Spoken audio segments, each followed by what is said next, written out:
What's up everyone, it's Bones here. In today's video, I'll be showcasing Ghoti, an update from my previous version. As you can see, we're playing the Supe, and we also got cards like Dimensional Fisher and Macrocosmos off the ban list. But before I begin, if you happen to enjoy content like this, clicking on those thumbs up and subscribe buttons would be greatly appreciated, as it goes a long way in supporting the channel and shows me that you like content like this. So this first replay will showcase what happens when you have a leftover fish in hand after you kind of just play out the rest of your hand.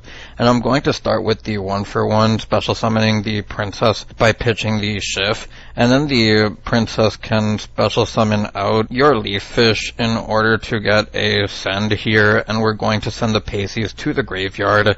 And from here we can use the Dawnwalker, pitching the field spell that we can get back at any point, and then we'll use the Supe to special summon the level 1 tuner Supe, and from there we can go into a level 6, which will go into our Ghoti Synchro 6 here, and we'll banish the Shade off of its effect. The Shade will banish the Paces, getting itself back to hand, and in the next replay I'm going to show what happens if you wouldn't have a fish in hand. But I also want to show some different stuff that I'll leave for that portion of the video. But we're going to shift over to the going second turn here, and we're going to special summon back the Schiff and the Paces, giving us 3 forms of interruption via the Shade, the Paces, and the Schiff. And we're going to start the going second hand with 1-for-1, special summoning the Bountiful Princess, and I actually special summoned it from hand. I'm just noticing that. I thought I special summoned it from the deck, but normally you would special summon it from the deck. And from here we're going to special summon that copy of Leaf Fish, and then the opponent's copy of Leaf Fish will send the Paces, and from there we'll use the Supe, and we're actually going to use the effect of one of our level 2s here, as you want to interrupt here as they only have 1 card in hand left, and they do have levels to make stuff happen.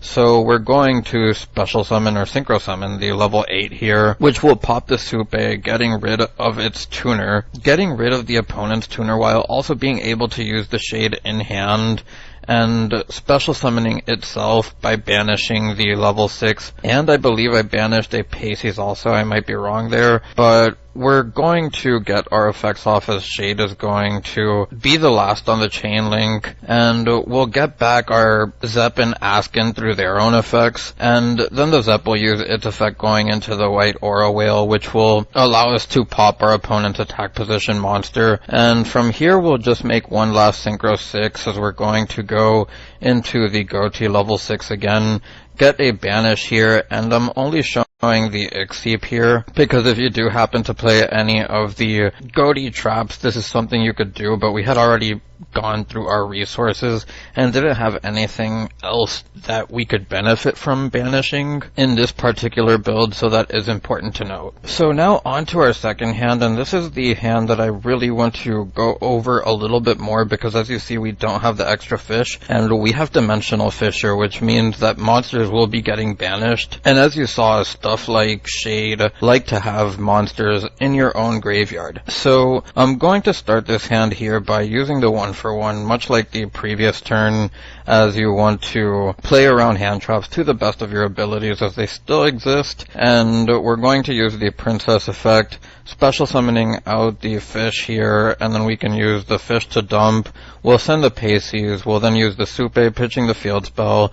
The Supe will then special summon the level 1 tuner Supe, and now we can go into the level 6 Ghoti Synchro, and that will get us our banish for the Shade, which will allow us to banish the Paces from the graveyard, and then we'll add the Shade back to hand, but we don't have a fish in hand to make it a hand trap for our opponent's turn. So we're going to end on this board here with the Dimensional Fisher and the Schiff and Paces coming back on our opponent's standby phase.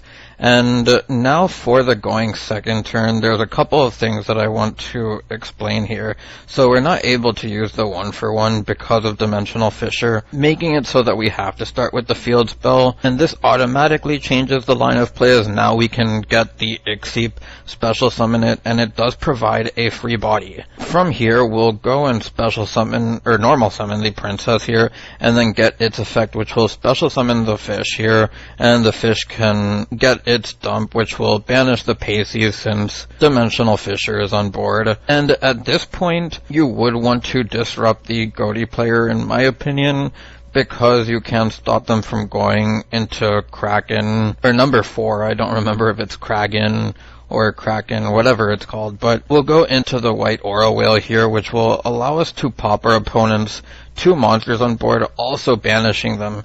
And now all they have left is the Supe, which we pitched the 1-for-1 there. And from here we also have Paces, which will allow us to get an extra disruption. And as you see here, I'm just going to blow by resources accidentally. I meant to go into the level 10 Ghoti, but you'll see that it's really not going to matter at all, as we're going to banish the Zep here. Then the Zep can then synchro summon into the level 10, and the 10 will get the banish of the entire field, and this just leaves our opponent with Dimensional Fissure, and it'll make it so that we have an open board while also getting our level 10 Ghoti back during the standby phase.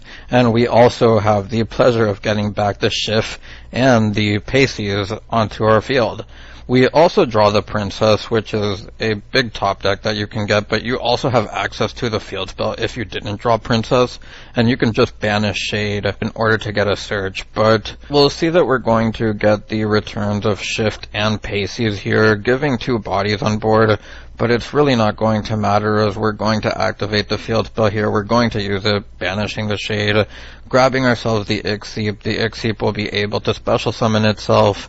From there we're going to normal summon the Princess. The Princess can then special summon the Leaf, and from here we'll use the Leaf effect in order to banish the Paces, as we can't send it to the graveyard because of Dimensional Fissure. We'll go into the Kraken here, and then we'll use its effect, which will allow us to pop one of the monsters. Then you can really make any Link 2 here, which will boost the level 10 Ghoti to 8,500, 9,000 after we destroy their last monster, but that'll just give you an OTK on its own. But the entire reason that I actually played this one out was to show that while, yes, we can completely shut out Ishizu decks, or really anything almost tier limit related, it doesn't come without its drawbacks. So onto the deck profile, I've actually changed it a lot from the last video I made, which is why I thought it was just great timing to put this out there alongside the ban list updates. But as you'll see, we have the 3 Princess, the 2 Schiff. I went up to 2 Zeps. You still can play 1, but I do like having the extra name to banish during the games that may go extra turns. We then have the 3 Paces, the 3 Duskwalkers, the 1 Supe, the 1 Shade, the 2 Leaf Fish, the 3 Ixeep, the 3 Dark Ruler no more, which can also be imperms, or the Evenlies can also be imperms. It just depends on what cards you want to play and what you see most often. But I wanted to just fill this deck up with blowout cards, as the 3-dimensional Fissures, the 3-dimension Shifters can shut down decks on their own, but when you add stuff like Evenly and Dark Ruler, which already put in a lot of work, this format, it just adds a lot of potency alongside of talents, which just has so much diversity and power that it brings to this deck. We then have the 1-1-for-1 and the 1 Terraforming. I decided to take out Called by the Grave for the 1-for-1, because I don't think that this necessarily is the format for Called by the Grave, and I understand that might sound weird in a graveyard-based format, but the reality is that there's just too many things that you want to hit in the graveyard, and being able to push through your plays can be better this format, in my opinion. And then finally, to round out the main deck, we just have the 3 field spells here. Then onto the extra deck, we have the Access Code Talker, Zealantis, which could be Baron, the 1 Anemone, the 1 Area, the 1 Abysskeeper, the 1 Dweller, the number 4, the Chengying, the Scarlight for Time, the White Aura Whale, the 1 Deep Beyond, the 2 Askins, and the 2 Serpents to round out the extra deck. You'll see that I actually trimmed down a couple of names of the Ghoti synchros, and I only wanted to play what we needed most in order to make the deck more diverse. The side deck in the meanwhile here is just all options that you can play, or side in general. I think that 3 Macrocosmos with 3 Rivalries and 3 Gozens. Something nuts that this deck has access to when you add the fact they also have Shifter and Fisher. Now that we're playing 1-for-1 and there's more focus around getting Leaf Fish out, with Ixie being a free level 4 body, the Bahamut Toad package isn't too bad either, just takes up more space, and then there's also the Spawn here which you can play in tandem with your number 4. Anyways, if you made it this far into the video, I thank you for watching and I hope you enjoyed. If you have any suggestions, feel free to leave them down below. It's Boned, signing out.